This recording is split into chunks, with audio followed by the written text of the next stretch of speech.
Siyempre naman anak, gagawa tayo ng Christmas tree. Ito na nga oh, may naipon na akong mga pagsabit. May naisip ka na bang design? Kahit ano pa yan, ay, basta ako. Magtutuwa ko si Baby Jesus. Naku! Ito talagang anak ko. Mas matutuwa si Baby Jesus kapag tinulungan mo akong gumawa ng Christmas tree. Siyempre po, tutulong ako. So, Steve, saan po namin nalisasabi ng mga dami? At sino nagsabing wala tayong Christmas tree? May Christmas tree na po tayo? Oo naman anak! Ginawa ko talaga yan para sa'yo. Para mas madama mo ang Pasko. Hindi naman po ng Christmas tree ang po sa Pasko po. Bakit? Mag-decorate kasama nyo. Naku, anak mahal! Namahal talaga kita anak. Sige nga, tulungan mo na si nanay mag-decorate.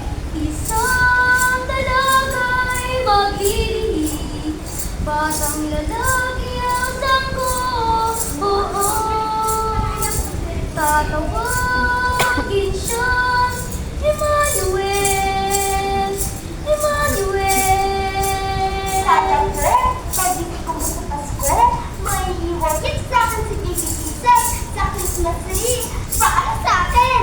Oo Isang naman anak. Kasi, ang maglilihi, bait mo sa Christmas batang anak. lalaki ang sangko. Anak, parang may nananalita. Tatawagin siya, Emmanuel, Emmanuel. Namamas ko po. Naku, wala naman kaming pera. Wala kaming maibibigay sa'yo kahit ano.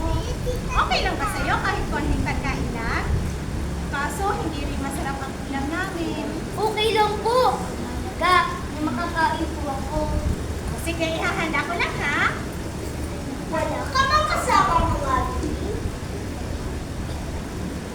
Sino naman sasama sa akin? Yung pangit ko, at ang dumi ng damit ko. Di ka naman pangit ah. Kulang ka lang sa smile. Huwag ka na malungkot. Pero, doon naman ang pangit at madumi ang damit ko. Kasi wala akong bahay. Ano ka ba? Di ba madami kang tinutulungan? Eh, di lahat yun bahay mo. Ayaw mo nun, marami kang bahay. Eh wala nga rin akong kalaro eh. Saan kaya siya pupunta?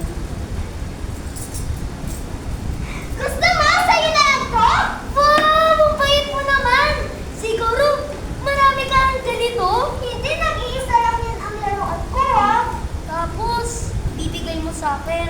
Eh di, wala ka ng kalaro. Okay lang.